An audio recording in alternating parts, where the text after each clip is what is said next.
3 years ago, a natural disaster occurred on Earth, forcing the familiar flora and fauna to undergo dramatic changes. Many people died, but those who survived soon gained the ability to control the monsters that appeared, and the most capable of these people were called trainers. Gao Peng, an 18-year-old orphaned high school student, dreams of becoming one of these gifted people, even despite his recent problem. Recently, Gao Peng began to often see strange system windows appearing out of nowhere in the air, but he believed that these were just hallucinations from stress. Returning home today, on the landing, he suddenly encountered one of the many monsters, and then the strange system window instantly changed, giving its full description. As soon as Pen thought that this no longer looked like a glitch, a spider, almost larger than himself, rushed to attack. Previously, the teacher had told Pen that striped gray spiders were cute and gentle, but now it seemed that this was completely wrong. He ran screaming, trying to get away from the aggressive spider. However, it was incredibly fast, and still did not retreat, chasing him. Trying to figure out how to cope with the monster and survive, Gao Peng accidentally caught his eye on the system window with a picture of a spider, where it was written that its weakness was fire. Without thinking for a second, the guy took a lighter out of his pocket and threw it open right at the monster, causing it to burst into flames. Pen was already rejoicing at his victory when he suddenly saw that the fire from the lighter was too weak for such a monster, and he rose again, even more ferocious than before. But Pen was almost there, one more floor, and he reached the door of his apartment, shouting out the name Dazi at the last moment. The door immediately swung open, and something huge, much larger than himself, threw the gray spider aside, saving Gao Pen. Having recovered his breath after the chase, the guy looked with superiority at the defeated spider trembling in the corner, because behind him now towered his own monster, much stronger and more dangerous. The defeated spider immediately hurried to retreat with great speed, the giant centipede instilling considerable terror in it. The 2-meter centipede, seeing that the enemy had escaped, changed its form to a non-combat one and began to demand to be fed through a telepathic connection with Pen. The guy, glad that the recent nightmare was over, patted his pet on the head and retired to the kitchen to prepare food for them. Thanks to his excellent cooking skills, he quickly prepared a delicious, nutritious dinner, leaving his pet delighted. Watching him eat, Pen was surprised to notice a new line in the system window that he had not seen before. This was an opportunity for evolution for his pet, from a general level to an advanced one. This news delighted the guy, and he promised that he would definitely upgrade his pet, immediately starting to look at the requirements for evolution. Most of the materials were not difficult to obtain, but the need for the Thunder Monster Core stumped him, since its price was a whopping 10 credits, equal to 100,000 coins in modern currency. Having become an orphan after his parents' accident, Pen received a payment from the state of 20 credits, of which there are only 11 left at the moment, but he could not spend everything he has on evolution.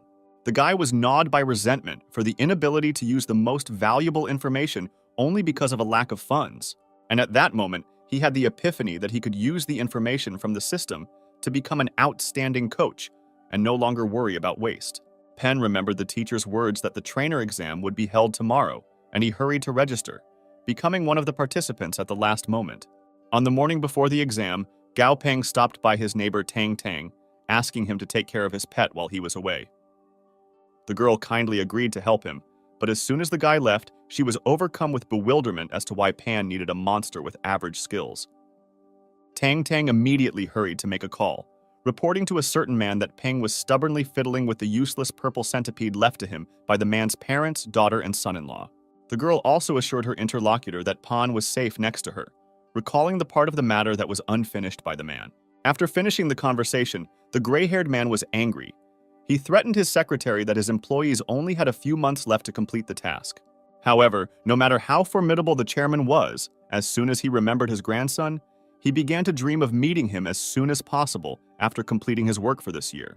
Meanwhile, Peng had already arrived at the exam site, looking around at the crowd of people surrounding him and marveling at the popularity of the coaching profession. At some point, he was called out. It turned out to be his aunt with her daughter and son, who was about to try to pass this exam for the 4th time. They were extremely surprised to learn that this time Peng did not come as a spectator, but also decided to try his hand as a coach.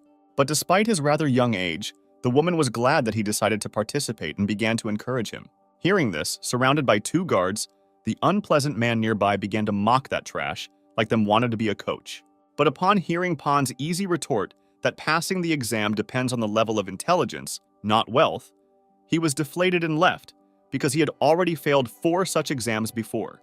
They were interrupted by a sudden noise, signaling the opening of the monster breeding exam and inviting them to enter the building. The man who greeted them, Feng Shu, was a scholar of Chang'an City and the chief examiner, and it was he who told them about the stages of the exam. The first of these was a written test, selecting those who could pass to the second stage. In the task, they were given 3 short videos of a monster, after watching which they had to describe it in detail. A video appeared on the projector with a monster of impressive size hidden in the water, which was visible only in a silhouette, sharp fins and eyes glowing with a bright blue light with a pattern on its body. Before the participants had time to really look at the creature, the screen went dark, indicating the end of the video. The designated time for description of 20 minutes caused the participants to panic because they did not even have time to look at the monster shown to them. One of the few who felt confident was Gao Peng, because with the help of the system, he was able to find out all the information he was interested in. The descriptions of the next 2 monsters from the videos also did not cause him any problems. Gao Peng was absolutely confident in his answers when it came time to submit his papers and looked forward to the results. An hour later, the examiner began to announce the names of the participants who passed the written test. Among those named were his aunt and the unpleasant man with whom they had crossed paths earlier. But Pan's name was not mentioned among those listed, and the unpleasant man did not miss his chance to gloat. Meanwhile, the guy was sitting on pins and needles. He was panicking, wondering that these systems could be wrong. The next thing the examiner asked the audience was who among those present was Gao Peng. Not expecting this, the guy responded a little embarrassedly, raising his hand. The examiner began to applaud, because he did not expect that the candidate who received the highest score for the written part would be so young. The rest of the participants were perplexed. They could not believe that such a young man had passed the exam, and even managed to score the highest score. Those few who passed the written stage were led from the classroom by examiner Feng Shu to the hall to take the practical stage of the exam. The man explained that in the rooms behind him there were monsters that the test subjects needed to force to evolve within a week. To pass this stage, all kinds of materials for evolution were also provided, which could be used in limited quantities free of charge to those who passed. Those who fail will have to cover all costs for materials themselves. After the task was announced, the participants began to draw lots for the room number of the monster that they would get. The effect of unpredictability worried Pan. He could only hope for luck. He didn't notice the invisible beast in the box of lots or the grin of one of the examiners. As a result, Pan got room number 10, and his aunt got room number 6, and they went towards their rooms. Feng Shu announced the official start of the practical exam. Having reached room number 10, Pan greeted its guard, who said that you could contact him if you needed anything. As soon as the issued pass was applied to the lock, the door swung open, and a simply murderous aura of the beast came out of it.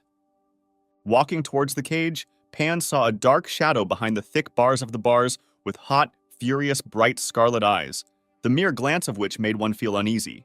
But the guy paid attention not to this at all, but to the line in the system window, where it was written that the Red River monkey provided to him was sick and in a weak condition. When asked what happened to her, the person in charge of the room explained that too many experiments had been carried out on this monster before, and she had to be destroyed. No one knew that the real reason for this monster's participation in the exam was the director's deal with an unpleasant rich man who cheated through the written exam. The person in charge of the room recognized that the situation was not fair, and the monkey was already on edge, so he suggested that Peng apply for next year and keep his writing scores. He did not take into account the fact that Peng was stubborn in life, and giving up was completely not in his style. The guard left him in the room alone with the monster and left, and meanwhile the gorilla crawled out of the shadow of the cage and looked at the guy with its hunted gaze, in which one could read a huge series of unsuccessful experiments.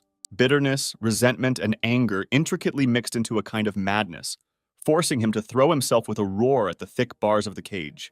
But Pan had already managed to read in his gaze the sea of regrets that was hidden behind a mask of aggression. To the monster's surprise, the guy came closer and without fear put his hand on his head, promising that he would definitely cure him.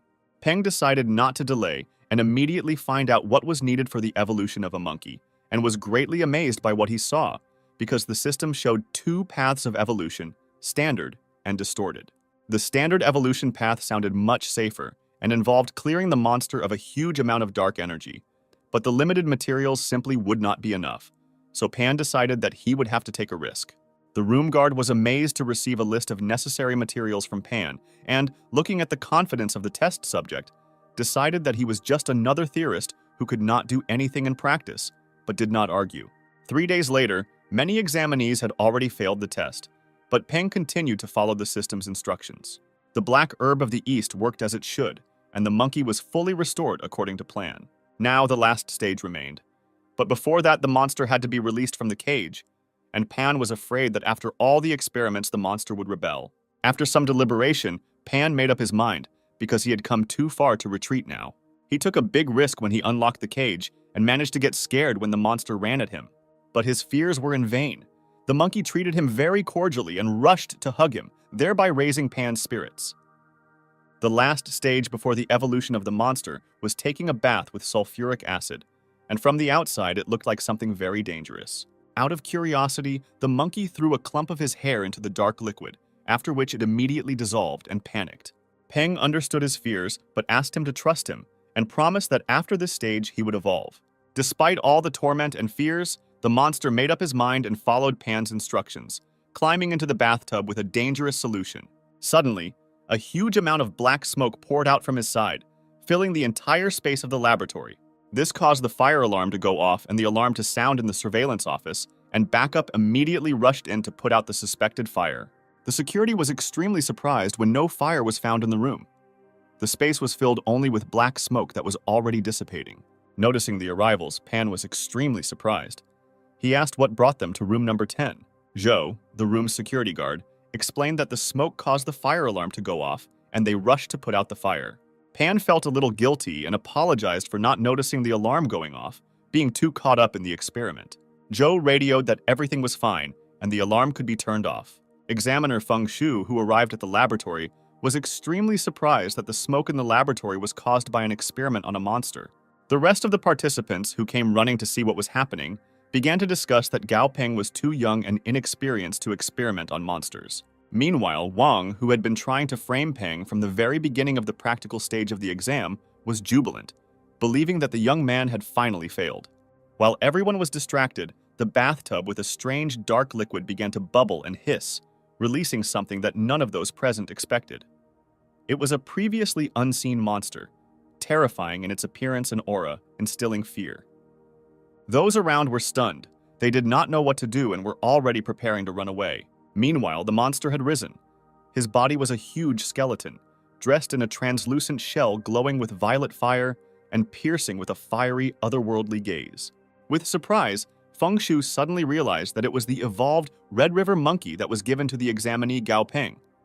Everyone was amazed that the young man actually managed to achieve the result. Peng was pleased with what he saw. The system reported that the distorted evolution was completed successfully, and the monster had evolved into an ideal class bone monkey. Those present were stunned.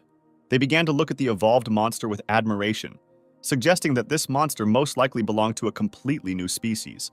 Feng Shu completely agreed that breeding an undead class monster was amazing. However, in Feng Shu's opinion, there was someone more valuable than this monster in this room, and it was the test subject who forced it to evolve. The examiner praised Peng because now he sees that he got first place for the written part for a reason. The evolved monkey attracted Pan's attention by tugging at his t-shirt. Pan assured him that everything was fine now. He was finally able to evolve. The huge bone monkey would have cried again if he could. He was very touched that Pan had fulfilled his promise to him and everything worked out. The director, who was watching them from the side, was overcome with greed. He was already looking forward to getting such a valuable monster into his hands. However, his dreams were suddenly interrupted by the will of Feng Shu, who impressively declared that this monster now belongs to Peng, since there is such a trusting relationship between them. The rest were amazed at this decision. No one expected such an outcome. Gao Peng was also very surprised. He asked again whether Feng Shu understood correctly that the rare ideal level undead class monster now simply belonged to him. Feng Shu confirmed his words, adding that this is a new type of monster, of which there are no records yet, but it was Peng who forced it to evolve. Peng seriously thought about his words, pondering the fact that the monkey monster had immediately evolved from a general level to an excellent one, which means that in the future, it could even become a commander. This promised amazing prospects.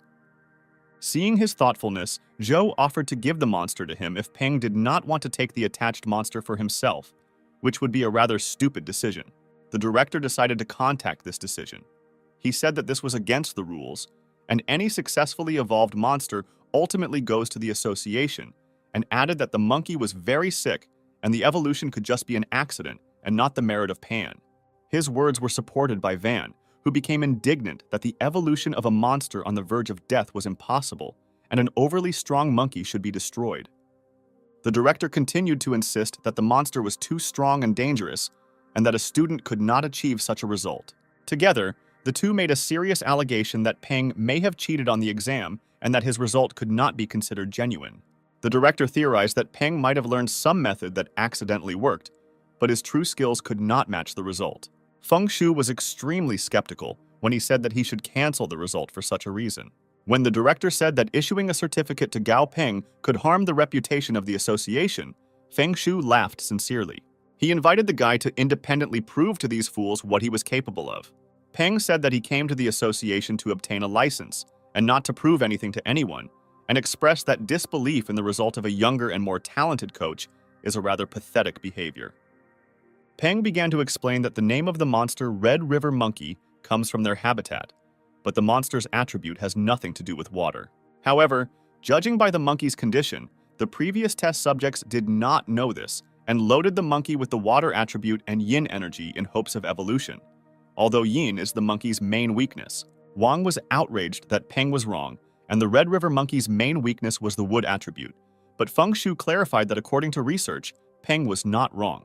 Peng continued to explain that due to many experiments, the yin attribute had become too ingrained into the monster's structure, and it was too problematic to remove it, so he took a different route. For 3 days, Peng gave the monkey the black grass of the east to purify the body, the yin attribute as the base, materials, and the crystal core with the undead attribute. The main role in the monster's evolution was played by the order of addition and proportions, so almost anyone in Pan's place would have failed. Feng Shu clapped at his explanation and added that instead of getting a beginner trainer certificate, Peng should get an intermediate level certificate. Moreover, according to the examiner, Peng will not have any difficulty in passing the advanced level certificate exam at Yangjing headquarters. On this positive note, Feng turned to the principal and Wang, returning to the issue of cheating, as both had previously mentioned that the monkey was a tainted specimen for the exam. The rest of the examinees agreed that this was a completely strange statement.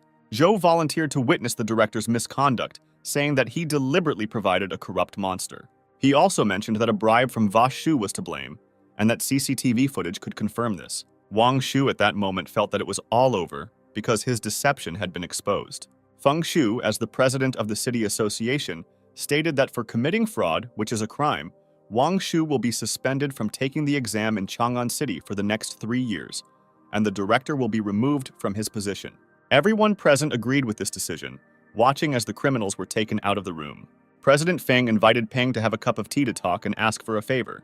Later in his office, Feng asked Peng to become the representative of Chang'an City at the World Monster Trainer Tournament. He explained that there were very few talented trainers in their city, which was why they had not won prizes in trainer tournaments for the past few years, but Peng could do it. The guy was puzzled. He was worried about the fact that he was being offered to take part in a world-class tournament. Peng almost refused, but as soon as Mr. Feng mentioned that the winner would receive 10,000 credits, he suddenly changed his mind. The prospect of receiving a huge sum forced Peng to take responsibility and agree to participate. Later, on the way home, Peng was happy to receive an intermediate-level certificate. He was happy because having such a certificate gave plus 30 points when entering college. Moreover, passing the exam earned him an elite monster and a chance to get a lot of money, as well as the best of privileges, a good relationship with the director of the association. Remembering his agreement to participate in the tournament, Pan wondered whether he could win, and that it would definitely not be easy at all.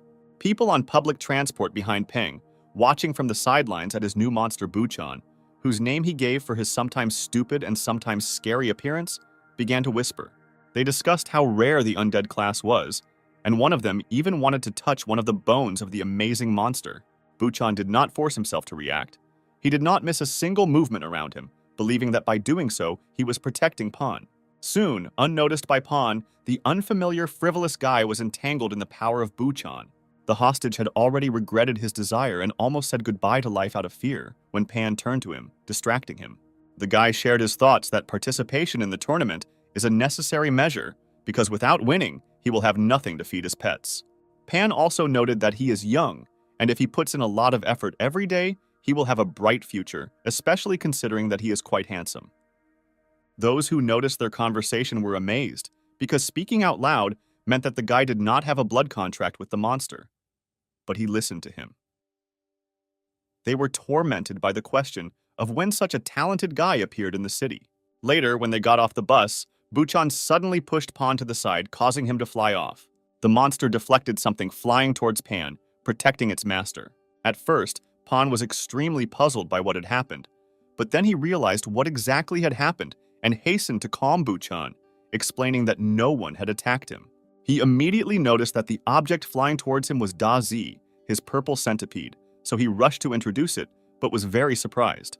Chung was puzzled by the appearance of his pet, because he did not look like himself. During the time that they had not seen each other, he had changed a lot. Following Zi, Tang Tang approached them, greeting them and informing them that they had decided to meet Peng together. Without delaying it for later, the guy immediately began to ask what happened to his pet, because it was several times larger than before. The plump centipede resembled some kind of predatory caterpillar in its appearance. Tang Tang explained that Da Zi ate with great appetite, so now he looks full and strong. Pan was not happy because he saw that his monster was simply overfed. Tan Tan was extremely pleased with herself, because thanks to her, the centipede now looked not so small and puny in her opinion. Buchan, seeing Datsu, was very proud of himself, believing that he looked even better compared to him with his huge and strong toned body. Tang Tang brushed off his reaction and began asking about how Peng's exam went. The guy began to sheepishly talk about how he was lucky to get a monster to evolve after 6 unsuccessful attempts, and that he was able to receive a certificate as an intermediate-level trainer for his merits. Pan pointed to Buchan, showing which monster he meant, and said that his efforts were appreciated and he was given the bread monster as a gift. Tang Tang was amazed and found it hard to believe that Peng had received an intermediate certificate right away. Satisfied, Peng took out a certificate from his bag, showing that he was not cheating, pleased with himself. Seeing that the guy in front of her was honest, Tang Tang was very happy for him. As an aunt, she was very proud that her nephew had already grown up so much and was able to achieve success. But the next statement that they needed to talk seriously surprised Pan. His aunt began to tell him that the profession of a trainer is valued precisely because all existing monsters actually do not belong to their world. Tan Tan spoke about the secret technique of familiars, constellation shift, which transfers all the damage received by the owner to the pet. The technique has some limitations due to distance and the pet's consent, but makes sense since monsters are much stronger and tougher than humans. After studying the technique, Peng had the feeling that he and Da Zi were connected by an invisible thread. Now, the connection had been established, and Peng was still thinking that Tang had given very valuable information after his monologue. But the origin of that information was shrouded in mystery. Looking at Zi, who crawled towards him, Peng complained about how his pet had gotten fat, suggesting that he should be called a purple piggy instead of a centipede. Peng asked Buchan to bring a mirror so that Su could see the scale of the disaster, and this had an effect. Da Zi was too impressed and saddened. It was hard for him to face the cruel reality in the mirror, to which Peng began to say that he should start doing exercise and losing weight in the next couple of days, after which pumping will begin. Peng imagined what would happen if Zi evolved in his current state and was horrified. He did not want this to actually happen. The next day, Peng met with Tan Tan at her request, promising to help. Ant was extremely happy that he received the certificate and counted on Peng's help. While they were getting to the right place, Ten brought him up to date, telling him that she had previously opened a company together with her friends and invested a lot of money. But their partner ran away, taking everything with him, including the trainers. Peng was surprised that their office was located in the most prestigious area of the city. He suspected that rent here was very expensive. The aunt felt awkward from his words and began to make excuses by saying that business had been good before, so she rented this place. But after the trainers left, business began to decline. Pan decided that his aunt was behaving extremely suspiciously, but did not say anything out loud. Tang Tang said that the office was on the 3rd floor and that she would give Peng the best conditions in the trainer market, as well as 20% of the company's shares. She also said that this work would not interfere with her studies in any way and that Peng could come at any time free from classes. Peng was perplexed by the level of his salary and said that for the same money his aunt could hire 2 coaches at once, but she objected that in this case it was a matter of quality, not quantity. This seemed strange to Peng, first a scroll with a secret technique, then an exorbitant payment. If anyone else had been Tang Tang, he would have already suspected something was wrong. But it was Aunt who took care of Pan when he was orphaned, and if anyone could be trusted, it was her. Therefore, casting aside doubts and suspicions, he decided to follow her. Tang Tang, meanwhile, was very excited. She was very worried, and was glad that Peng was not too suspicious of her and did not notice anything. Upon arriving at the office, the two of them were greeted by a rather pretty girl, whom Tang Tang introduced as Xun Xuan's secretary and Peng as a coach hired by the company. Having finished with the introductions, Tan ran off to run errands, leaving the acquaintance with her colleagues in the office to the two of them.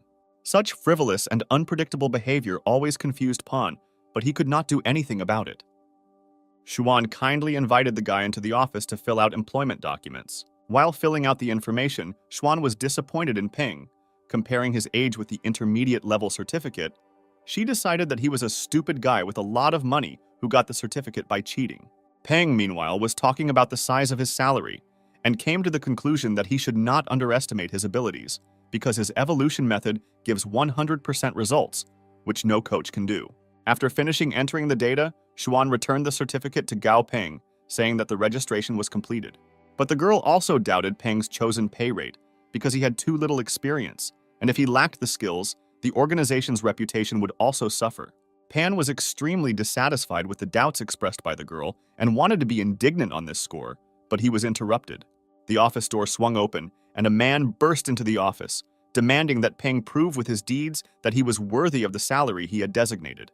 The man, looking both furious and exhausted, also said that if Peng could cure his pet, then his payment would not be 3, but 10 times the trainer's standard rate. Xuan tried to calm the man's fiery mood, and Peng said that he would not need 10 times the payment. The guy said that this was his first job, and as a bonus, he would do everything at a pre-announced price. The man was perplexed how he could so confidently claim that he could heal the beast. Peng corrected him, saying that for the final verdict he needed to see the pet to assess its condition.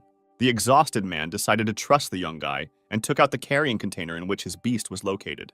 Xuan gasped at the sight of the bleeding, trembling pink lump in the man's hands. The pet's appearance made it clear that its condition was serious at the moment, and the man clarified whether Pan could cope with the healing of his beast. Pan carefully examined the data on the electric mouse in front of him, noting the line about minor injuries before seeing another system window. A bright red notice warned of danger and that the beast needed to evolve as soon as possible. Pan immediately asked the man what he fed his pet, realizing that he felt bad because of it. The man admitted that he fed the mouse a jade bloody mushroom because he wanted his pet to evolve faster. Pan thought that right now the mouse was in the process of evolution, but due to the conflict between its nature and the element of thunder, it became ill. Using these systems, the guy immediately listed the ingredients needed for treatment, asking Xuan to bring everything from the warehouse. Peng reminded the man of the rules that the buyer of the trainer's services also takes on the cost of all consumables for the evolution of his pet. The guy promised the tormented beast that he would help him evolve. Seeing Peng's preparations for the evolution of the beast, Xuan and the man were horrified. They asked if the guy was sure that he was doing everything right. They were scared for their pet. Pan looked frankly intimidating, holding a pet in one hand and a carving knife in the other, but he was having fun at the same time. Seeing that Peng was throwing a mouse into a pot of boiling water, the man tried to stop what was happening, and Xuan was already calculating in her mind how much the eccentric trick of the young incompetent would cost their company. Peng, after stirring the contents of the pan, offered to try rat soup, which nourishes yin and tones yang, which made the man even more horrified. Seeing his reaction, Pan explained that he was just joking to defuse the situation and showed that everything was under control and the man's pet was fine. The guy showed that the pan was not soup, but a medicinal bath for a pet, and that heating was needed to maintain the healing properties of the ingredients. The man silently tried to calm down while Pan continued to joke in his sophisticated manner.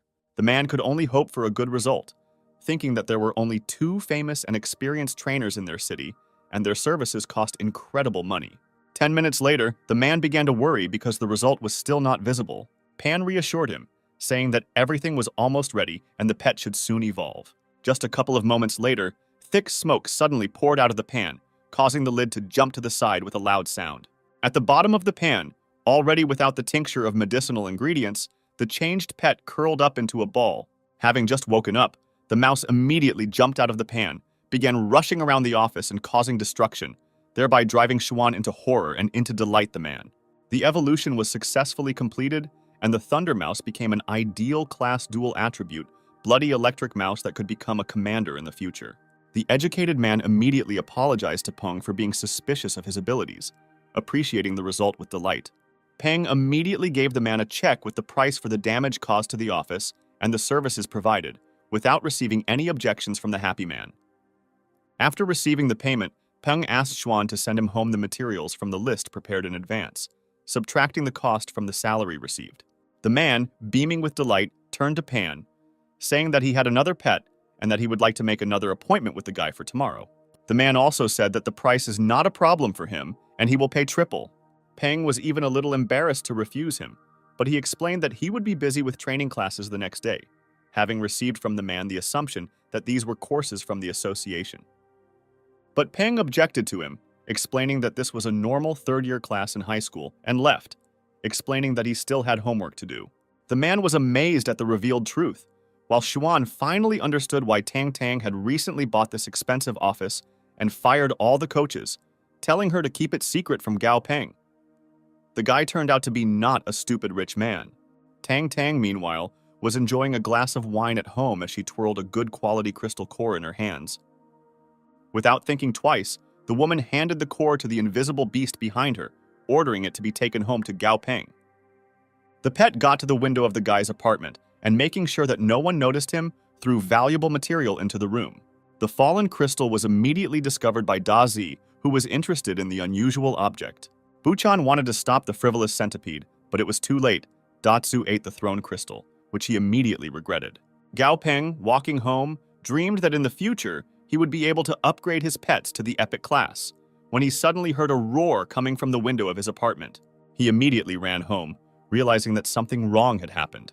Running into the apartment, Peng saw Da Zi rolling on the floor, clearly feeling unwell. A system window that popped up in the air notified that evolution had been launched due to the absorption of the crystalline core, which greatly surprised Peng. He could not understand where and when his pet could absorb such an expensive material. Peng's suspicion immediately fell on a certain person, his aunt Tang Tang. From the woman's reaction, it was immediately clear that she was to blame for what happened. Peng became indignant that she fed the crystal core to Da Zi without his knowledge, and asked why she did it. Tang Tang did not voice out loud that she did so because Peng would refuse her help, and quickly and awkwardly changed the topic of conversation. The aunt returned the bags of groceries to Peng, which he had left in the middle of the road when he realized that something had happened at home, and ran away before his nephew could say anything in response. The next moment, Peng slapped Da Zi on the head and told him that the insatiable pet should no longer drag anything into his mouth, threatening him. Having come to terms with the situation, Peng pulled himself together. It was necessary to complete the evolution process as soon as possible. The guy found in his supplies a purple poisonous flower, which, when crushed, should help the evolution of Dazai. Pan crushed the found ingredient in a blender and poured the resulting liquid into the pet's mouth. The changes happened immediately.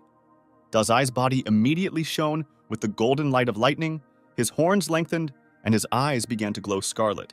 The evolution was successfully completed, and a new, more advanced version of his pet appeared in front of Peng, a superior grade purple thunder centipede. Da Tzu immediately fell down exhausted, tired of the torment he experienced before the evolution, disturbing the compassionate Buchan. To keep him from being sad, Pan treated him to a specially prepared treat. Buchan was worried when he realized that the food he was consuming was passing through his body and turning into embers. But Pan assured him that everything was fine, and his body should stabilize soon. When Dazi woke up, both of his friends were already sound asleep, exhausted by the events of the day. Tang Tang, from behind the window, watched as the nimble centipede sat contentedly on Gao Peng's lap, covering the two of them with a blanket. At this wonderful moment, Peng did not know that big changes were soon awaiting him, discussed with the school principal. The gray-haired director actively objected to his interlocutor, emphasizing that there would never be a single monster on the territory of his school, since first of all, in his opinion, one should worry about the safety of children. His interlocutor in military uniform reluctantly said that this is only true in peacetime, but if the situation worsens, young people will have to take up arms to defend the country. Hearing these words, the director became wary. He did not want to think about what his interlocutor had just said. But the man explained that, despite rapidly developing technologies, monsters in the wild are developing an order of magnitude faster, and if this continues, then someday people will not be able to resist them. When Peng came to school the next day, He was surprised by the amount of attention he received from his classmates crowded around him. One of the guys directly asked him if it was true that Peng had received an intermediate-level coaching certificate. The event was reported in the newspaper, stating that Peng became the youngest intermediate-level coach in the Chang'an City Association, breaking the previous record. Everyone started talking about how Peng is now a big celebrity, and their class is now the coolest. Because Peng studies with them, the words of his classmates made the guy blush from praise. Li Zigong, the classmate who had told everyone about Peng's success, took advantage of the moment to address him, embarrassedly saying that he had some presumptuous request. Contrary to everyone's expectations, Pan immediately refused him, explaining that since his request was presumptuous, it would be better not to voice it at all and not put them both in an awkward position. Li wanted to respond angrily to his rudeness, but the teacher entered the classroom, forcing everyone to go to their places with angry screams. She had an important announcement for the students. Standing at the table, the teacher announced that school life would no longer be the same, and that from today, high school students would have to study an additional subject on monsters, and the specialty of monster combat trainer would be added to the program. This project has been adopted by the Department of Education and the Armed Forces of the Alliance, and students with good academic performance and grades will have the opportunity to immediately enter the best colleges and military academies. Military trainers should soon arrive at the school, and students who have chosen the combat trainer specialty will begin training this afternoon. So those interested should have signed up immediately after school today. The class exploded with surprised, jubilant, and indignant exclamations about what caused such innovations, and that they now have the opportunity to study to become a combat trainer in high school. While everyone was busy discussing, the teacher asked Peng to come out of the office with her to talk. The teacher noted Gao Peng's recent success in obtaining an intermediate-level certificate, saying that the school principal praised him at the morning assembly and requested that he give a speech to the middle school students tomorrow as a representative. Without hesitation, Peng refused, asking to find someone else to play the role of the school representative, explaining his decision by saying that he did not like unnecessary attention. Without giving the teacher a chance to object, Peng enthusiastically shared his intention to apply to become a combat trainer. The teacher warned the high school student, saying that although a combat trainer is a good, highly paid profession, he should not rush forward so much. Good academic performance and a certificate as an intermediate-level trainer already opened up great prospects for the future for Peng. But within the framework of the specialty, the profession of a combat trainer was studied, and not an ordinary one, which was much more dangerous. Peng thanked her for her concern, but his goal was precisely the profession of a combat trainer. Peng thought that he did not want to know only theory, but in real combat conditions, he had an excellent opportunity to learn much more and also become stronger. And since both exams could be taken at the same time, Peng was going to become an expert on both professions. The teacher chose not to dissuade him, saying that this was a dream that he was going to realize, and expressed the hope that Peng's decision was balanced and thoughtful. The high school student warmly thanked her for her trust. In the afternoon, a group of high school students gathered at the school to participate in the selection process for the specialty of military pet trainer. Among this self-confident crowd, there was also a familiar face. It was his classmate Li Zigong, who was wondering why Peng, with his excellent grades, would apply for a new specialty and receive the same question in response. Li justified his motivation by saying that his favorite anime as a child was Pokemon, and he now wants to become the most powerful trainer in the world. His fanatically naive approach did not inspire confidence at all. Tired of listening to his nonsense, Pan went towards the people crowded around the stage. He arrived just in time. The colonel was about to begin his speech. Someone from a crowd of school children said that there was nothing special about the big guy on stage, just a mountain of muscles. However, the flaming look of the man who heard him clearly said otherwise. Pan mentally noted to himself that the instructor is not as simple as he seems. The colonel began his speech by first praising everyone present for their courage to come today, but also indicated that this is not enough to become a coach. The man passionately, in an extremely rude manner, stated that without a strong mind and a steely will, even a trained monster would scare every sucker in here to the point of horror. The school children predictably began to be indignant that this statement was too rude and incorrect, as if they had never seen monsters in their lives. The colonel only grinned at this, realizing that words could not convey anything to them. Therefore, he presented to the public a real wild monster, brought with him for demonstration. The colonel ordered everything to be prepared for demonstration right now to one of his subordinates. The soldiers quickly prepared the necessary props, and one of them reported that the 10-centimeter thick armor plate had been successfully installed. Then the colonel approached the frightening-looking aggressive monster and gave the order to start. At that same second, he started, and with lightning speed smashed the thick armor plate into small pieces. The already demonstrated spectacle had an effect on the previously prepared schoolchildren, making them realize how dangerous it is to deal with wild monsters. Even Pan was amazed by what he saw, because right before his eyes, the monster was able to break such a thick piece of metal with just one blow. The colonel announced that monster combat trainers regularly encounter monsters of similar and even greater strength, and therefore he is giving those who change their mind a chance to leave right now. Pan watched as the ranks of applicants, of which there were quite a few, dwindled amazingly quickly, fearful. They looked extremely depressed and disappointed in their own cowardice. But the colonel encouraged them, saying that their decision was completely normal. Their studies were also extremely important, and they made a smart choice in not becoming deserters. But he also addressed those who remained and stated that in their case, anyone who tried to leave would be considered a deserter, because he did not like those who give up halfway. By the end of the day, Pan, who returned home, was exhausted, although he was mentally prepared. But everything turned out to be much more serious than he thought. Colonel Chen also informed the students that in a month, only 1,200 students from the entire city would remain, and the rest would be expelled. While he was pondering the situation, Pan decided to feed his pets, but to his surprise, the refrigerator was empty. Pan panicked, not understanding where all the yin cedar needles could have gone. He searched the entire refrigerator but found only one single one. When Peng began to openly resent what was happening, Dazi immediately turned Buchan red-handed, saying that it was he who ate everything. Pan did not scold Buchan, realizing that this was his personal mistake because he underestimated the monster's appetite.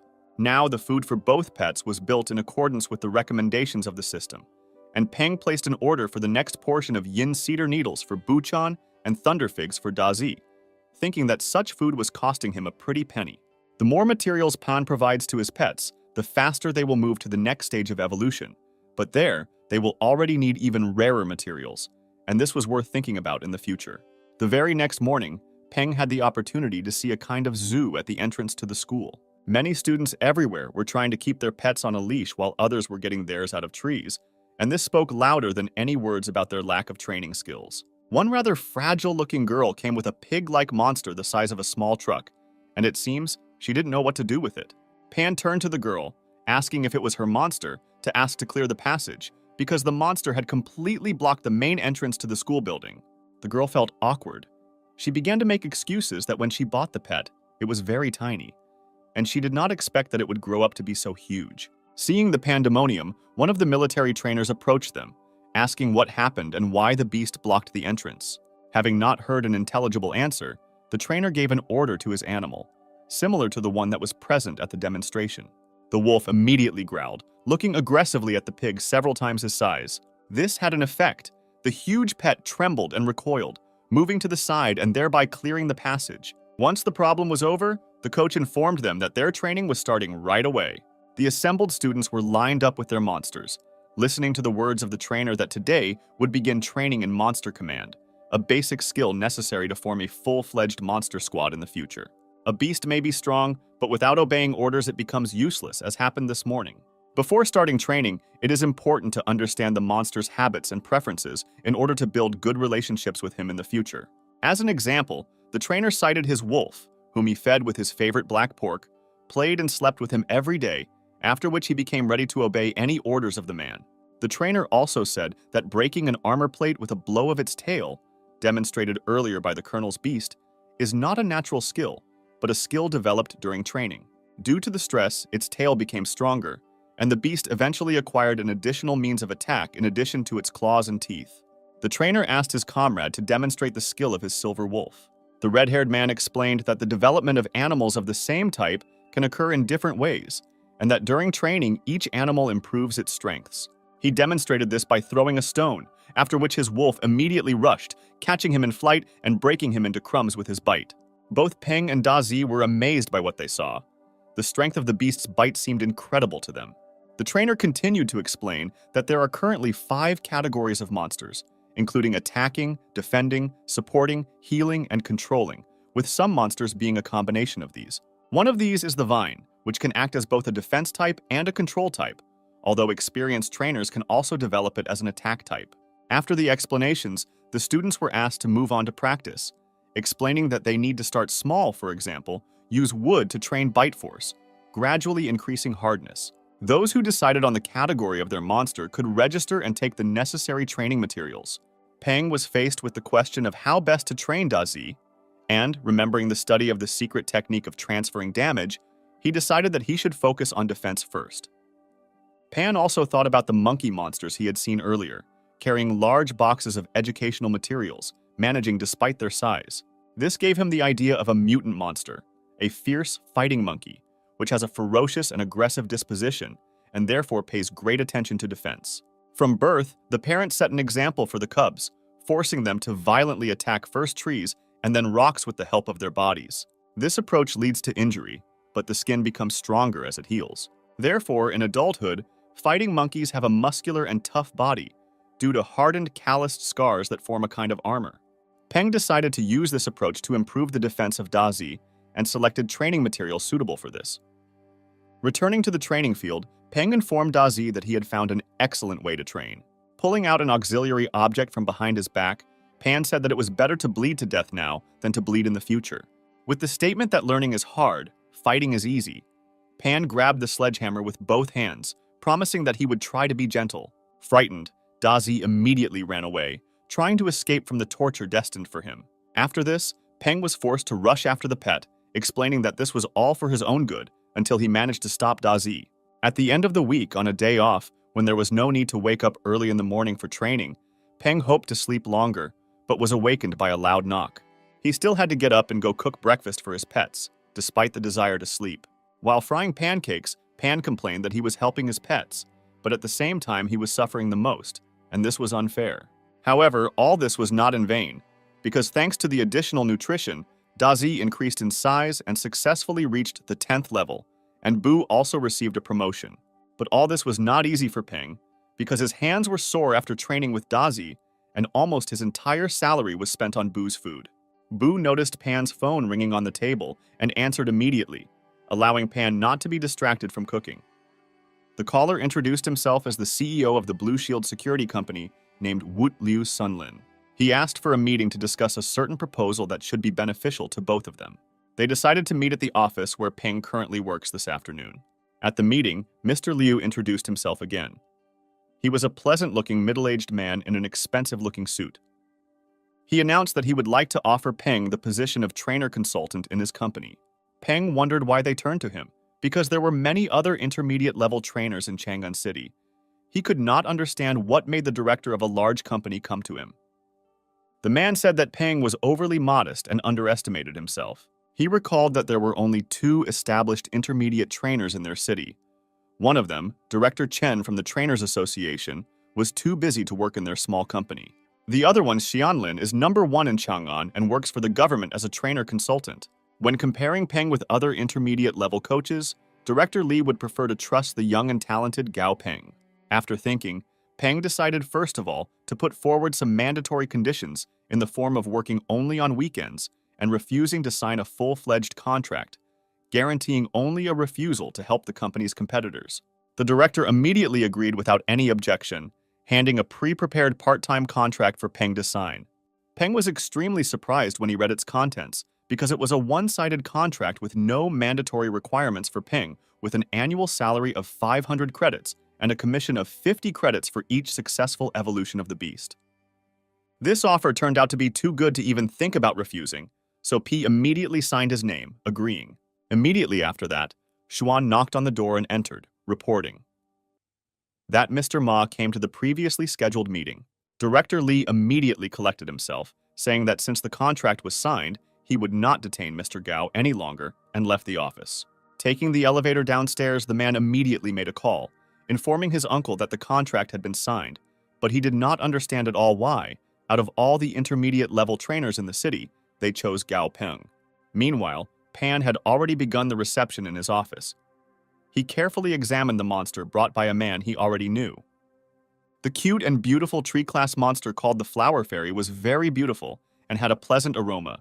Peng asked if the man wanted to develop this fairy even with her current abilities. Ma told him that in 6 months, the Flower King tournament would be held in Chang'an City and he would like to participate.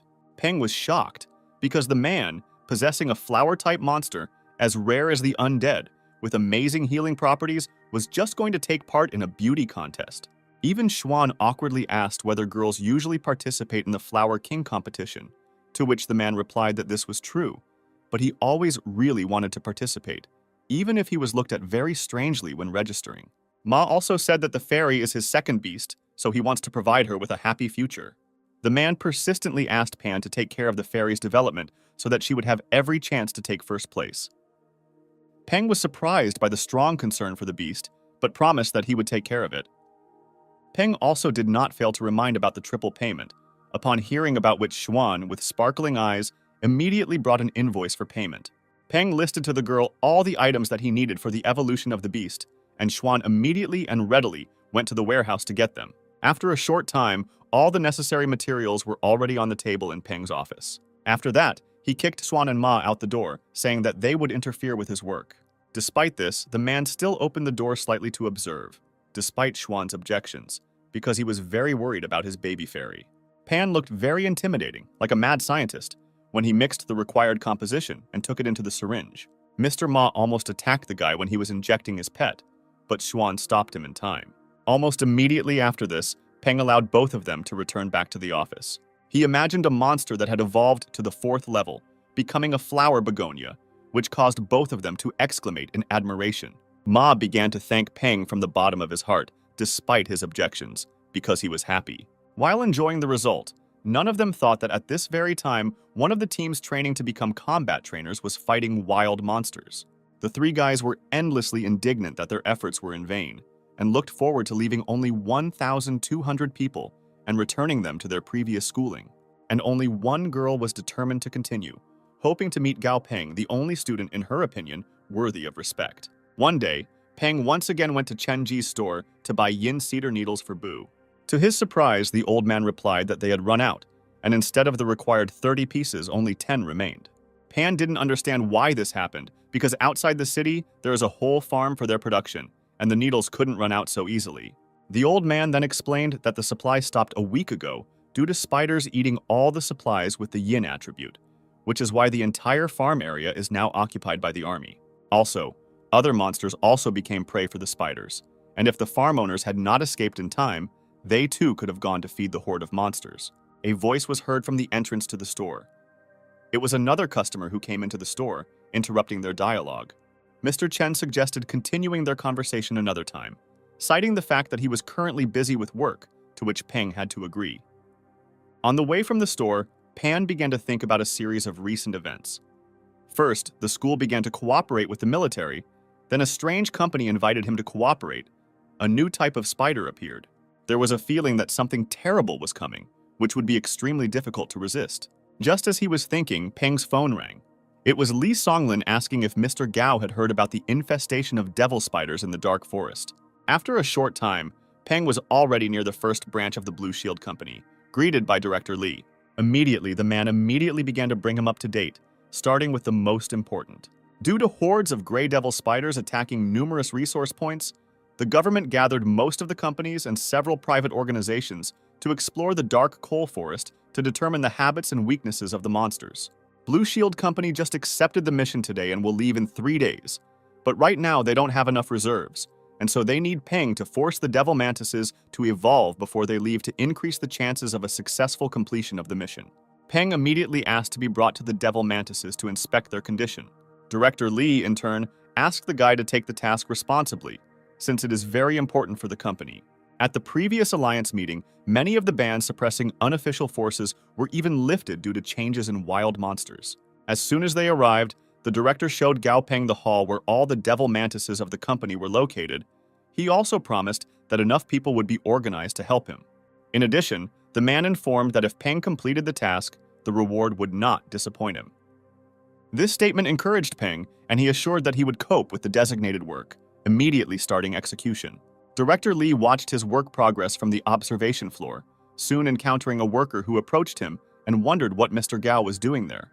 He began to talk about how, from the moment he started working, Pan did nothing but examine and touch monsters, like an old man in a grocery store.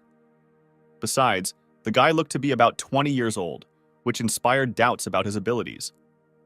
But the director immediately stopped his reasoning, telling him to shut up, otherwise he would run into trouble. In fact, the director himself had doubts, but his uncle entrusted the future of the company into the hands of this child, and he could only believe in the justification of this decision.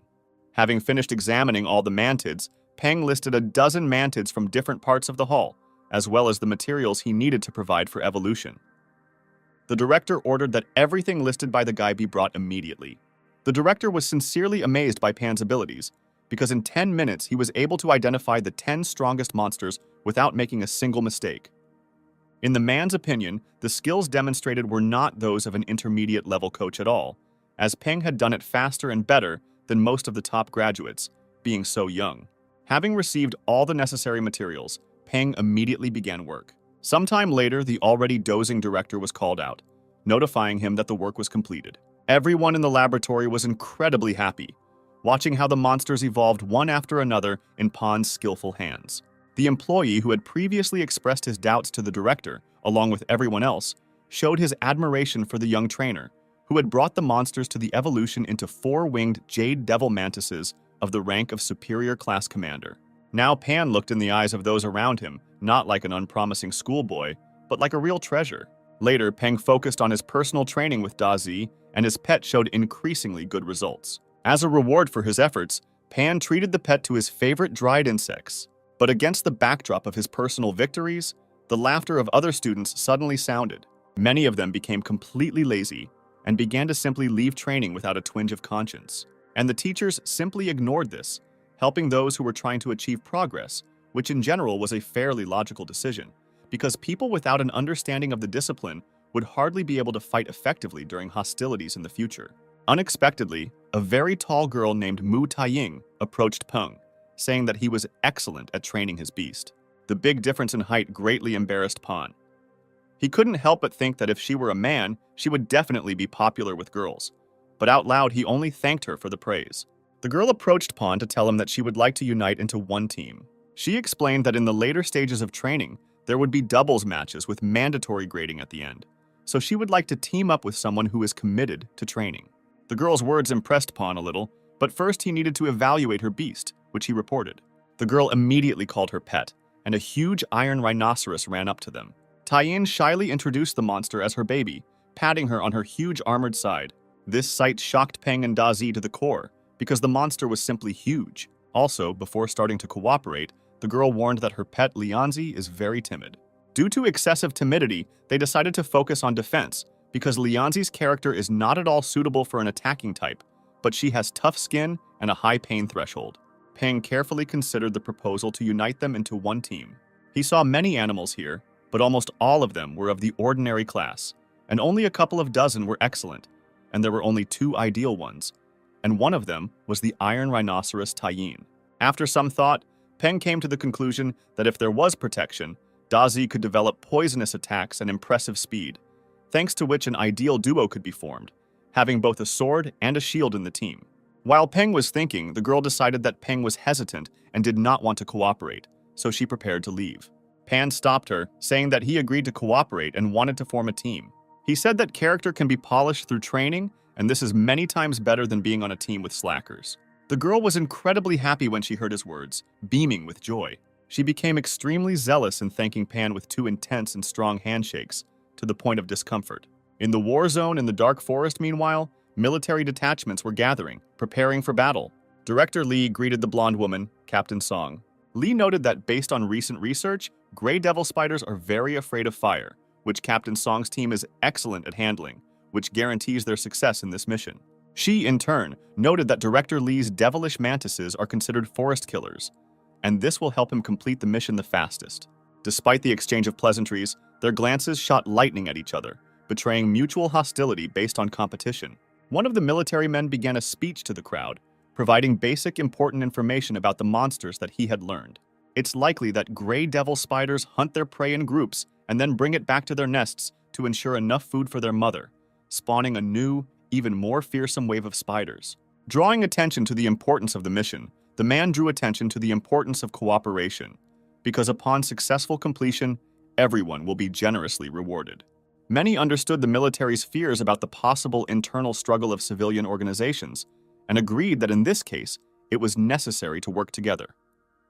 Having heard no objections, the man in uniform also added that, according to the agreement, the military would provide fire support, after which he launched the demonstration. Immediately, a series of shots from nearby tanks obediently rang out.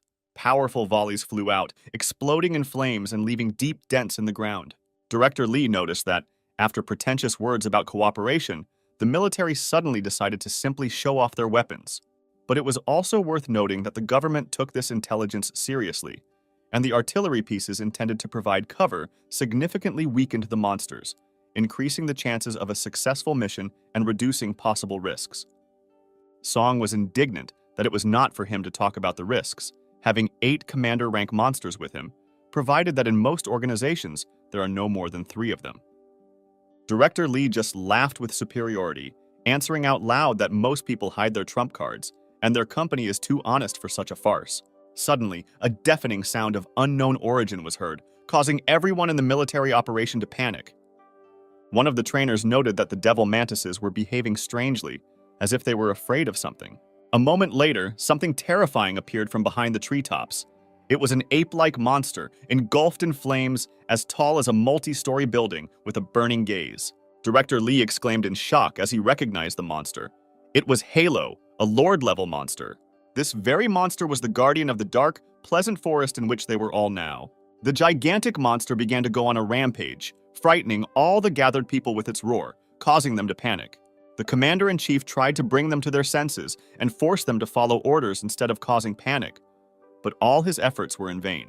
And suddenly, at the peak of hopelessness, another monster appeared in the sky. It was a proud eagle, shining with golden light, equal in size to the enemy. It instilled hope in the souls of people who recognized it. The eagle gave a worthy rebuff to the ruler of the forest and completely consumed his fire. The defeated enemy walked away, giving peace to the people below, saved by the eagle. While the others were recovering from the shock of what had happened, the military commander emphasized the need to complete the mission as soon as possible, because at this stage, they would no longer be able to provide military support. Suddenly, a voice was heard commanding the formation and announcing the arrival of an elite military detachment. The commander-in-chief immediately became embarrassed, beginning to say that his detachment would have managed it anyway. But the commander of the arriving elite military detachment objected that the situation began to become more difficult and unpredictable, defying all forecasts. So the unification of the forces of the government and organizations was extremely necessary. Sometime later, they organized the work again, and the troops moved into the spider cave. Captain Song's squad successfully advanced thanks to the strength of the fire-type monsters, killing the spiders one by one along the further path. But one of the girls objected that this cannot continue, and they are wasting their energy in vain, because despite the effectiveness, there are more and more spiders, and this will soon lead to exhaustion. Listening to the girl's words, the leader ordered a change in formation, pushing the defensive animals into the first row and the support into the center of the line, leaving the flanks for the attacking-type animals, and they continued to move with a focus on close combat. This tactic made the expenditure of energy more efficient in real combat conditions, and the spiders began to be exterminated one by one. The coaches were delighted with how effective their new tactics were. Moving deeper into the cave, the girls heard the sounds of many footsteps. The sound came from one of the passages, which perhaps meant that the place they needed was close. Captain Song, after expressing this assumption, gave the command to her squad to go to the source of the sound. Coming out of the stone passage, they saw far below the picture of the battle that opened before them. These were detachments of the companies with which they collaborated, and the military, waging a battle with the monster. At the moment, they concentrated all their forces on breaking through the Spider Queen, which had a weak attack despite its size, because its main task was reproduction. Director Lee asked to trust him and ordered the back row to aim for the eyes of the uterus, and the rest to continue to attack the legs, saying that this way they would definitely win and share the reward fairly, for everyone's merits. The soldiers accepted his command without objection and began to follow the assigned tactics. Further, all the blows were calculated for pure force, because the armor in front of them was very dense. Captain Song's subordinates began to talk about the need to go down and help the others. Otherwise, in the future, the military could cancel their contribution to the mission. Captain Song agreed that she couldn't just sit on the mountain and watch the tigers fight, but she had a bad feeling, as if something was wrong with this monster. The joint attacks of the fighters finally yielded results, and the protection around the eyes of the spider's uterus was broken. It was necessary to continue the fight. The dark mantises began to strike directly at the monster, wounding it in the head with great force. And this became a fatal mistake. The wounded monster went berserk and roared, causing the squad to fall from the heartbreaking sound at that very moment. No one remembered who exactly said that the Spider Queen had no attacking abilities, but it was obvious that this person had greatly miscalculated, exposing everyone who was now in the cave. Hearing about this, Director Lee suddenly saw something strange, a golden light surrounding the monster, which was the ruler's halo, which caused the man to panic unaccountably. The director immediately jumped on one of the mantises and, shouting that they had interrupted the process of evolution of a monster at the peak of the rank of commander, ordered everyone to escape from the cave as quickly as possible if they wanted to stay alive. The military, who remained outside waiting for the squad to return from the mission, began to worry that the squad had not returned for more than 3 hours. But they were allocated 5 hours for the mission, so it was too early to panic. But one of them suddenly saw a shadow towering over the forest, glad that someone had returned, which means the mission should already be completed. However, the commander immediately noticed something strange in the fact that there was only one approaching object. He instantly commanded his subordinates to prepare for battle, preparing for the worst. Director Lee, riding a praying mantis, began waving his hand and shouting that he belonged so that they would not shoot at him. As soon as the mantis landed, the man immediately fell to the ground. His legs could not support him at all, and one of the soldiers ran closer, asking what happened and where everyone else was. The director suddenly grabbed the soldier by the tie, indignant that the government sent their teams to the slaughter to fight the Spider Queen at the peak of the commander's rank. He was furious at the situation. The commander approached them and asked them to calm down in order to explain properly what happened.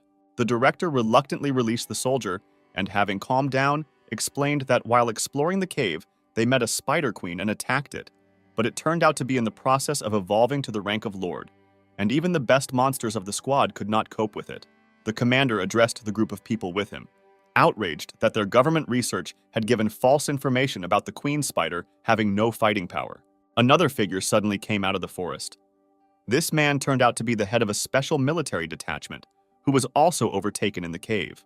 The commander immediately asked him about the situation, where was the queen spider, and whether they were chasing him, to which the man replied that the spiders had chased the rest of those who had escaped, who scattered in different directions and disappeared into the forest. After that, everyone broke into groups, discussing what happened and deciding what to do next.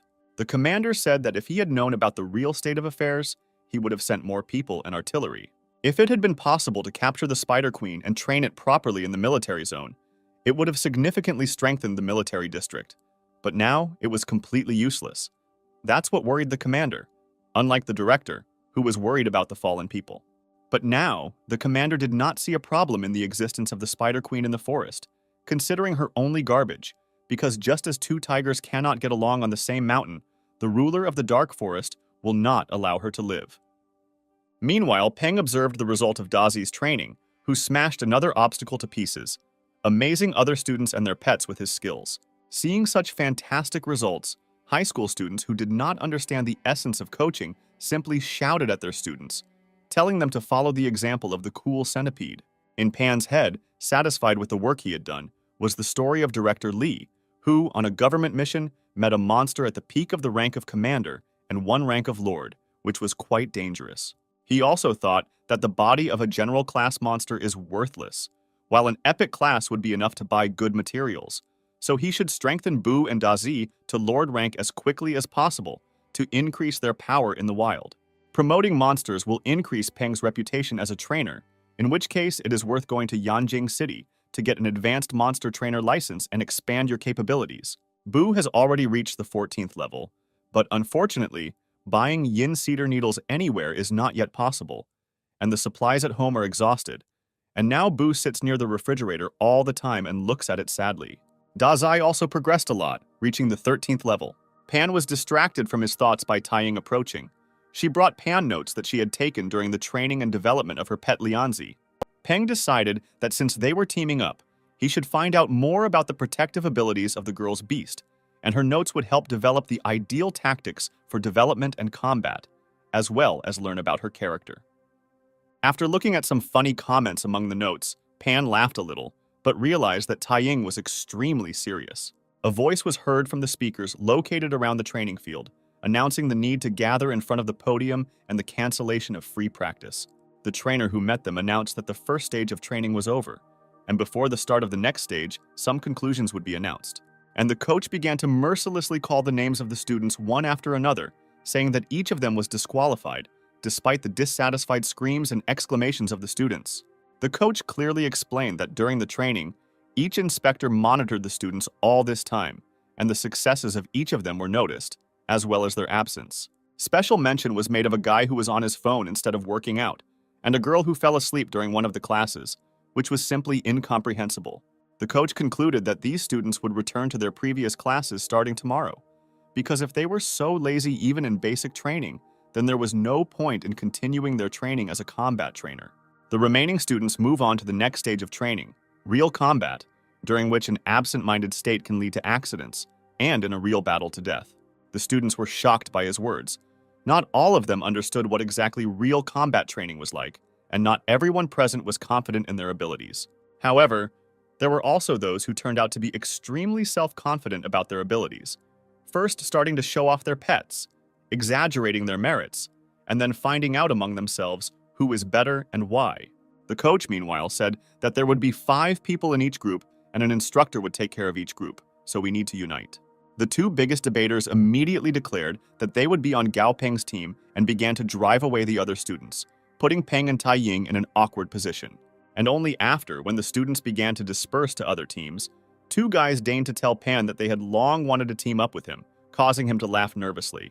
The chief instructor, the one who made all the important statements and controlled the training process in general, approached their team. He formally introduced himself, saying that his name was Zhang Baron and that he would be in charge of their group's practical training, with a friendly and inviting smile. But it was felt that he was not as simple as he seemed. The next morning, Bu continued to look at the refrigerator with a sad look. He opened and closed the drawer over and over again, apparently hoping that the yin cedar needles would somehow magically appear there. Pan told him that it doesn't work that way and began to watch Bu, because he was very cute and stupid in his demeanor. The guy was only able to be pulled away from this spectacle by a phone call. It was from the Hunters Association. The information provided by the employee was very pleasing, because Peng's order, yin cedar needles, was finally delivered. He only needed to pick up the package from the courier. Peng immediately put on his shoes and left the house, hurrying to get the long-awaited order, which had not been on the market for a long time, which is why Peng even thought about changing Bu's evolution strategy. Leaving the house, the guy immediately met a robot courier who delivered the order. Meanwhile, they were watched by several figures from a dark corner, discussing Pan's rather expensive purchase. These were 3 men who followed the robot from the association itself. Their intentions regarding this were not at all pure, as evidenced by the evil grins on their faces. One of them became nervous, asking what would happen if someone found out about their misdeed. But the other man immediately turned him down, saying that only the strongest survive in this world, and hit him on the head to vent his irritation. The 3 of them set out to carry out the plan late at night. They sneaked along the street, discussing whether a rich man could live in such a squalid area as the one with which they are now located. Their proclaimed boss said that this would benefit them, suggesting that the guy had become rich only recently, having previously lived here and not having much income. Already at the entrance, having reached the desired door, they began, in a great hurry, to try to quietly pick the lock in order to get into the apartment. They were not quiet enough, and the door opposite suddenly opened, illuminating the corridor with light. The one who came out of her apartment was Tang Tang. The woman yawned sweetly and asked the men what they were doing here in the middle of the night. They began to very much apologize for the noise and awkwardly make excuses that the light in the entrance did not work, and therefore, they could not open the apartment. Tang Tang yawned again and, having accepted such explanations, prepared to return to her room. Suddenly, the closing door was stopped by someone's hand. It was the leader of the gang who asked to let them drink water, making the excuse that his throat was dry. Tang Tang trustingly responded to his request and invited the men to her house. They looked at each other disgustingly, chuckling. Dark thoughts clouded their minds. They thanked and began to ingratiate themselves, asking how they could respond to the woman's kindness. As soon as all 3 of them entered the room, one of the men slammed the door and turned the lock. Tang Tang asked why he did this after noticing the man's strange actions. In response, he rubbed his palms disgustingly and told her that he would not want to disturb the neighbors at this late hour.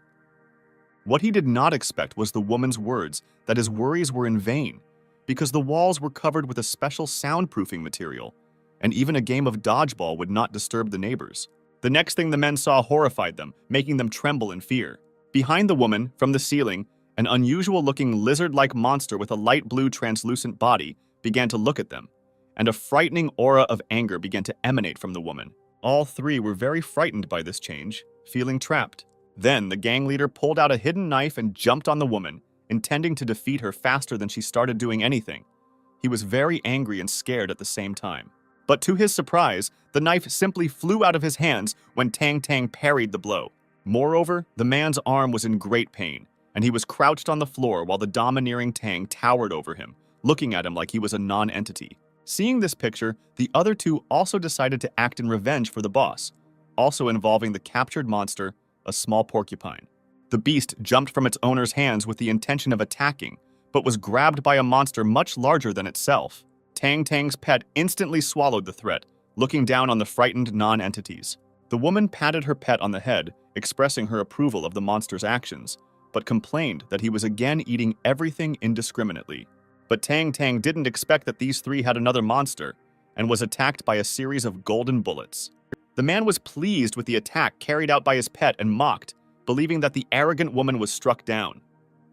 But imagine his surprise when he saw that in place of the torn nightie, perfectly smooth milky skin was visible without a single damage. The man exclaimed in amazement at the sight of this spectacle and was frightened, because now Tan was really angry. Her gaze screamed that now he would not get out of here alive. Now the men were fully aware that it was not they who locked her up and made her a victim. On the contrary, Tan was the main monster in this apartment. Pan tossed and turned in his room, hearing echoes of heart-rending screams and wondering who couldn't sleep that night. Tan Tan, having had enough of her revenge on this gang, was distracted by a phone call from her father. He needed people right now, and the woman gladly gave the beaten and tied up men under his responsibility. At school training the next morning, it was not easy. Dazi was completely exhausted when faced with a new opponent. Peng was also puzzled by the fact that after many trainings, Dazi could not penetrate someone's armor, and the rest of his teammates were even more amazed at what they saw, because they believed that Peng and his beast could do anything. The tardigrade monster seemed to have impenetrable protection. In addition to the standard summary of characteristics, the system separately highlighted a window with the characteristics of the monster, which had never happened before.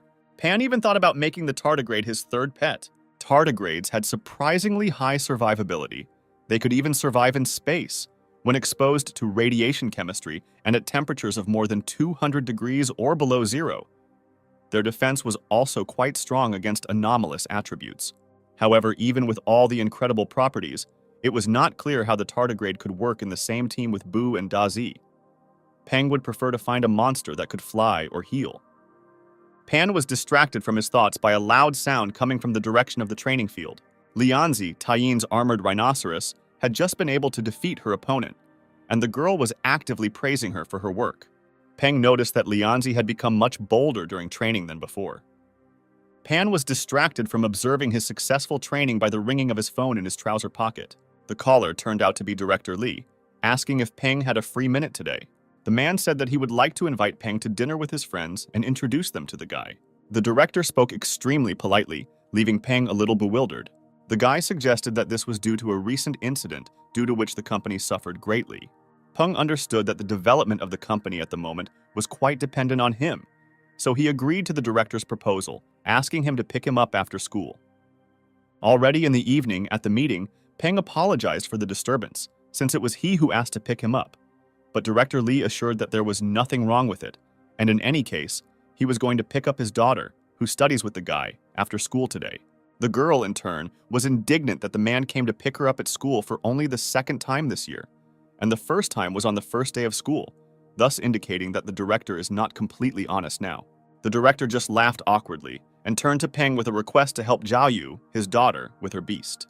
Pan turned to the girl, examining and appraising the beast in her arms, and found it quite interesting, because familiar cats are very rare. Therefore, he agreed, saying that he was in the workshop every weekend and the girl could come by. They arrived at the director's house and he asked his daughter to leave, because he and Pan needed to go further on their business, which the girl already understood perfectly well from the very beginning. After leaving, she said goodbye contentedly until her next meeting with Gao Peng, her classmate. Pan didn't understand why the director was sending his daughter home if they were just going to see the man's friends, and so he decided to clarify who they were. The director did not answer his question, only saying that Pan would know when they arrived. Already there, Peng looked at the luxurious landscape near the restaurant, made in the southern style and similar to a converted villa in the mountains, thinking that the director's friends were clearly not so simple. Entering the pre-booked private room, the director introduced Peng to the other guests. Song, the woman who is the captain of the Firefly Hunters, returned the greeting in a friendly manner. But Captain Jiang Gu from the team of Heavenly Star Hunters immediately expressed his disappointment, because Li described Mr. Gao as so mysterious and cool, but he brought only a schoolboy. Pan did not appreciate such a comment in his direction, looking around those present and realizing that representatives of teams of monster hunters had gathered here, which could not be a coincidence at all. They all looked down on Pan and with obvious distrust, which was terribly unpleasant. The director tried to smooth out the situation by offering everyone present something to eat, but Jianggu was extremely hostile. He didn't like Gao Peng's expression and asked if they had upset the guy. Song told him that Peng was just a child, and he shouldn't treat students like that. Such behavior should be shameful for him. Li got into their argument by saying that he did not warn Pan about who the meeting would be with and did not even think about such an outcome. Jianggu turned to Peng, saying that he had been hearing rumors about Mr. Gao for a long time, but had not been able to arrange a meeting with him and get to know him in person. The others supported him, inviting Pan to the table and wanting to take the opportunity to ask the young man's advice while they were drinking, thereby causing confusion in the guy. Director Li apologized out of politeness, handing Peng a glass of wine. Peng felt extremely uncomfortable. He was like a valuable commodity with much more value than the remuneration he received from the director.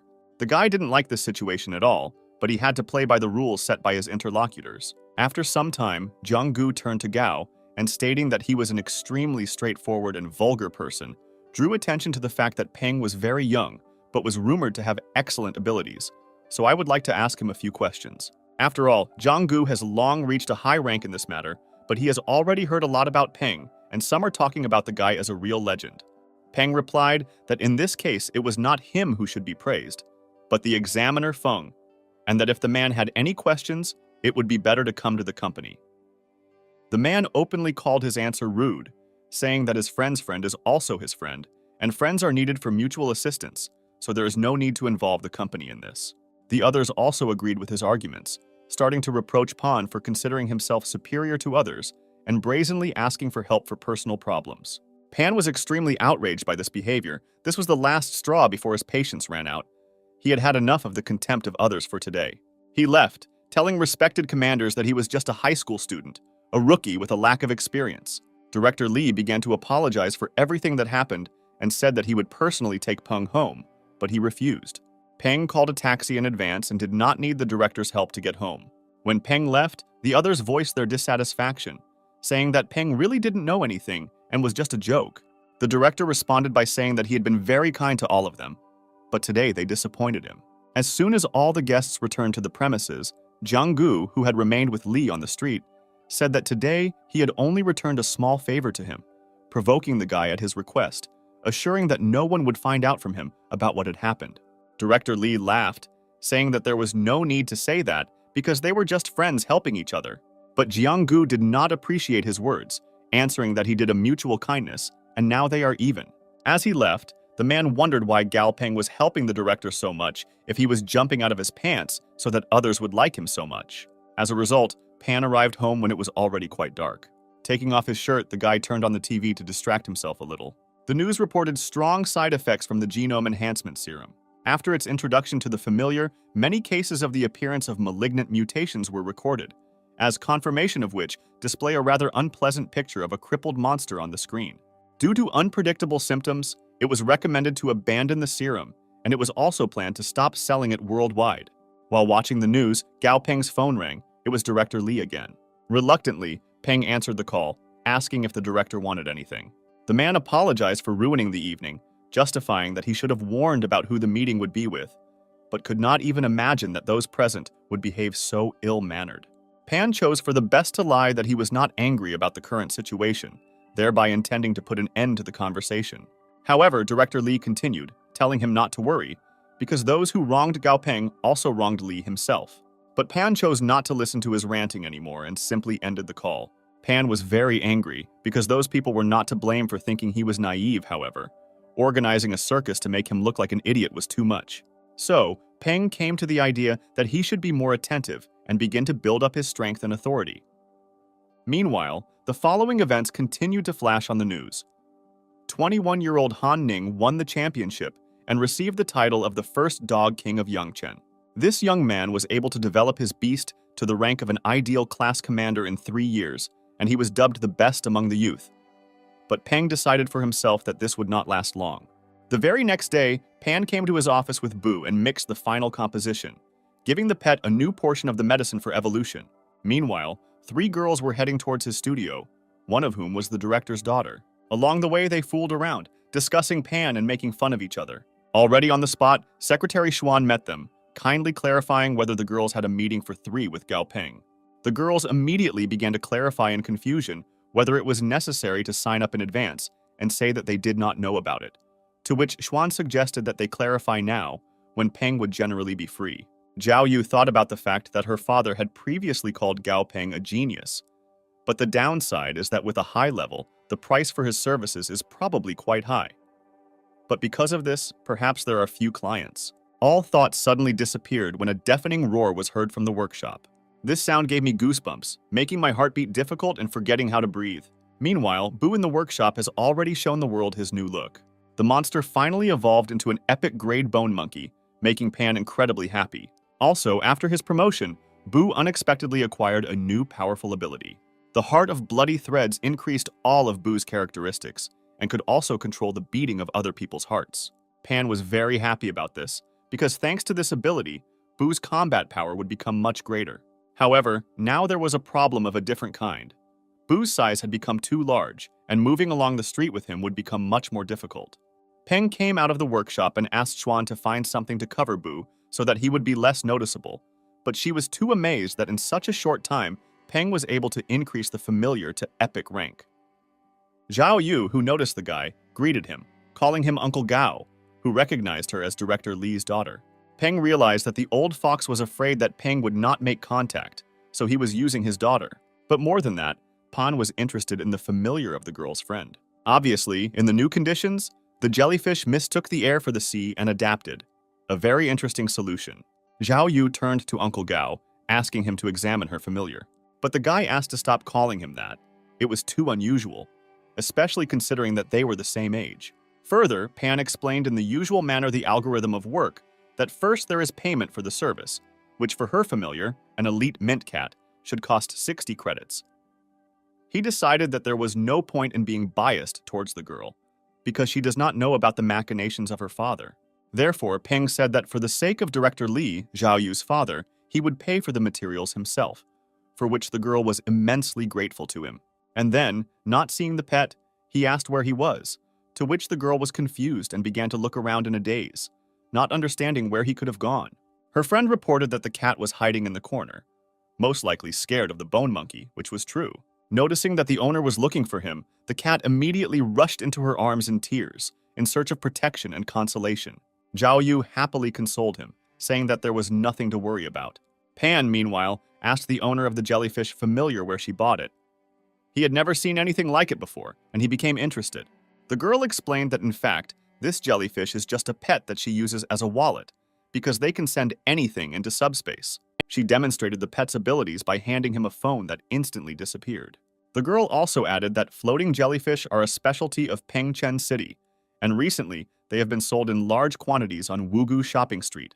What she said interested Pan even more. The spatial beast seemed like something quite useful. That is why Peng went to the place indicated by the girl at the first opportunity. Jellyfish were actually sold here. They interested and delighted passers-by with their appearance, inviting them to buy. Pan immediately asked the seller to show him the floating jellyfish, to which he instantly showed him one of the presented ones. However, this is not exactly what Peng had in mind, and explained to the seller that he wanted to see all the jellyfish so that he could choose himself. Pan, at his request, was led to the warehouse to the aquarium, where all the available jellyfish were displayed. The database kindly explained that floating jellyfish evolved from ordinary sea jellyfish and were modified by the effects of cosmic energy, settling and thriving in their territory. However, being victims of predatory animals, they almost became extinct.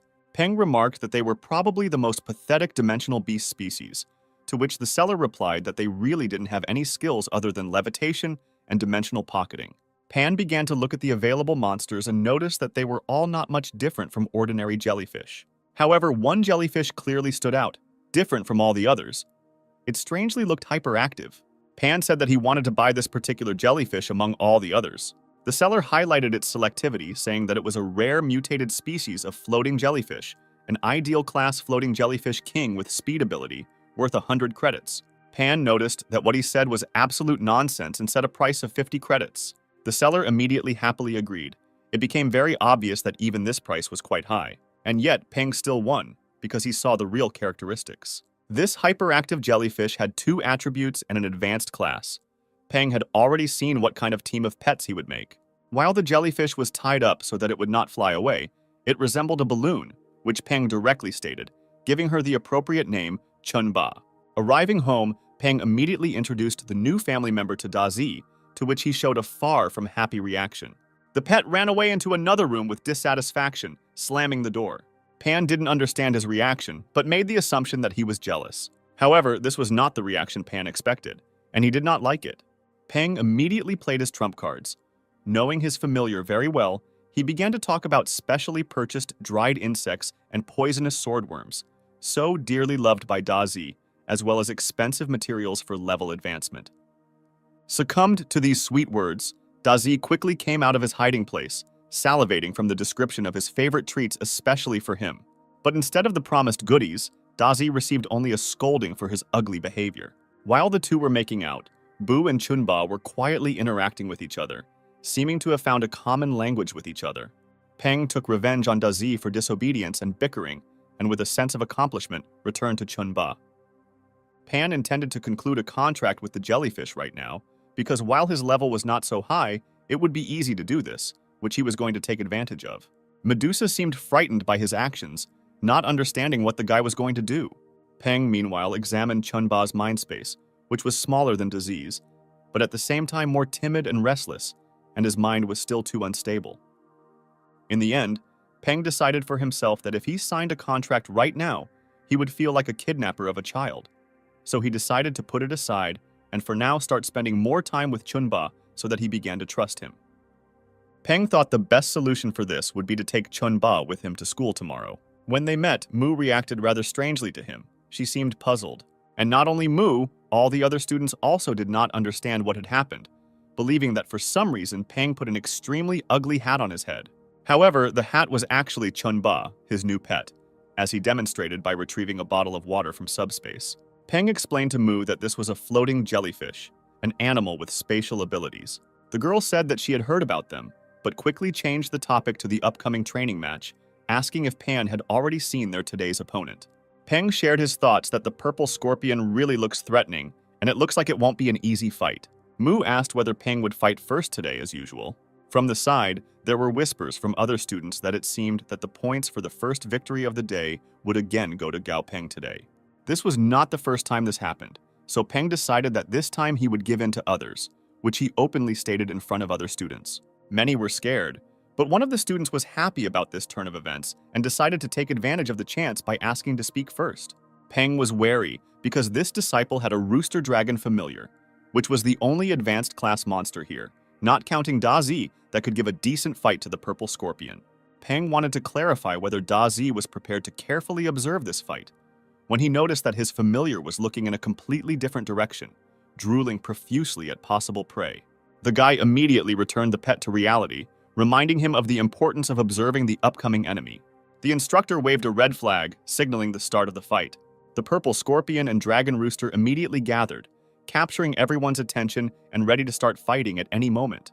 The dragon rooster decided to attack first, soaring into the sky to strike the enemy from above. However, due to carelessness, Thoth was grabbed by the scorpion's claw after a failed attack.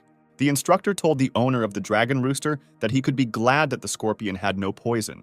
Otherwise, his familiar would already be dead after being hit by the sting. In addition, the rooster equal sign dragon is strong enough that the scorpion can only pierce a muscle with its sting, and a hit to the pectoral muscles is not so fatal as to cause much damage. After this, the dragon rooster pecked his opponent with impressive force.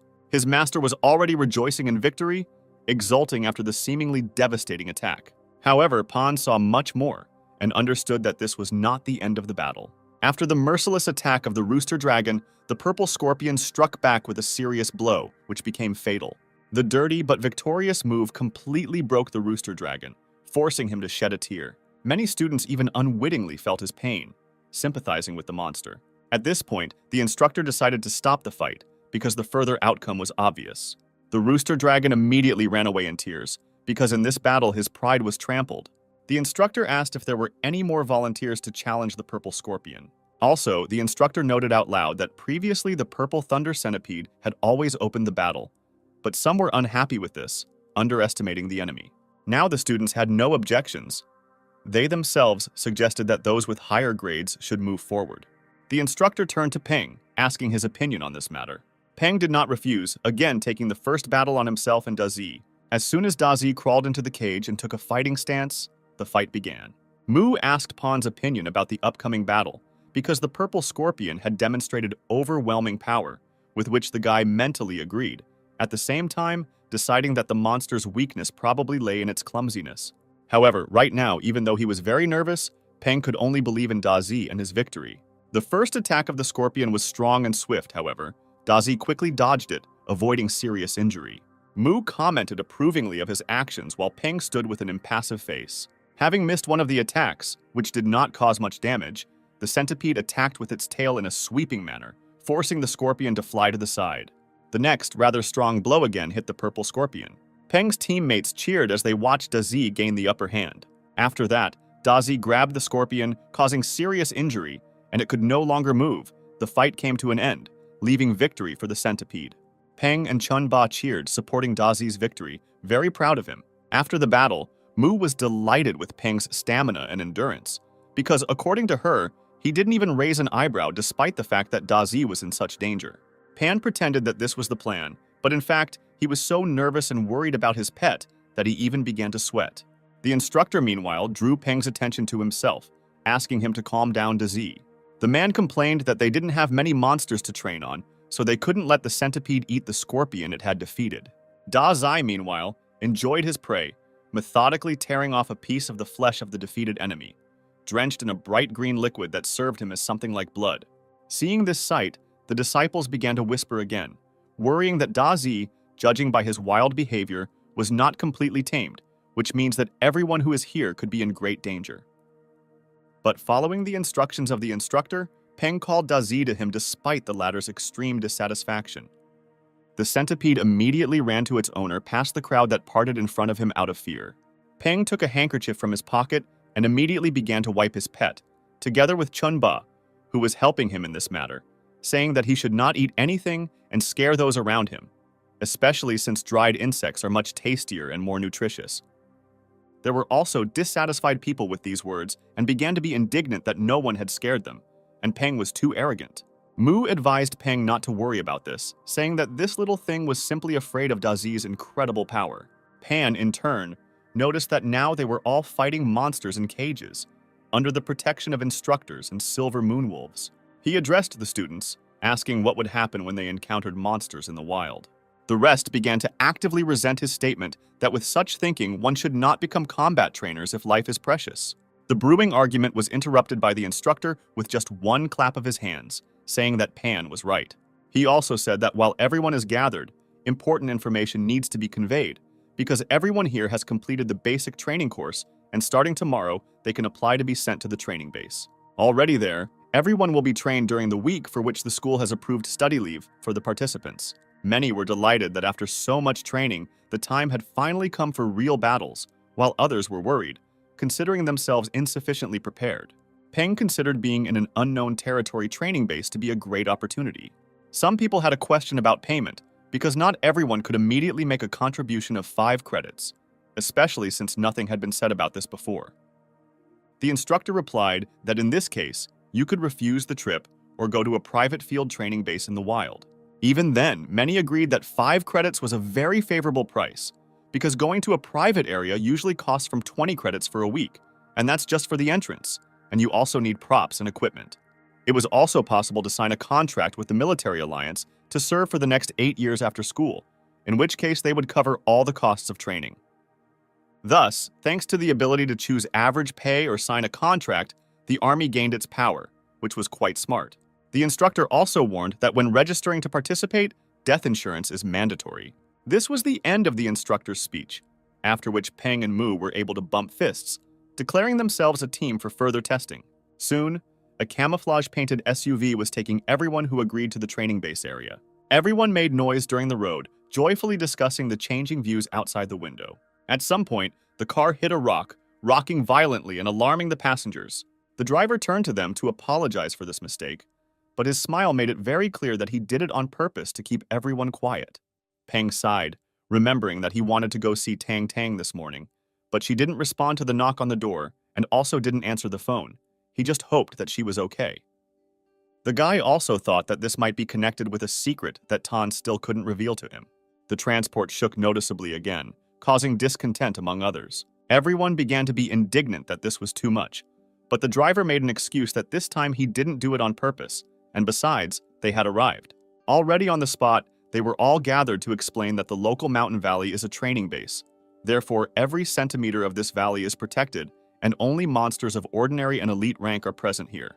Each was given a wristwatch with a GPS receiver and an emergency call button, and the student's task was to survive in this place for a week. Once training in natural conditions begins, it will no longer be possible to retreat because this will be equated to desertion. It was also explained that there are safe houses in the valley, shelters made of special steel, through which only monsters of a rank higher than the commander can break through, and that the houses have some food supplies.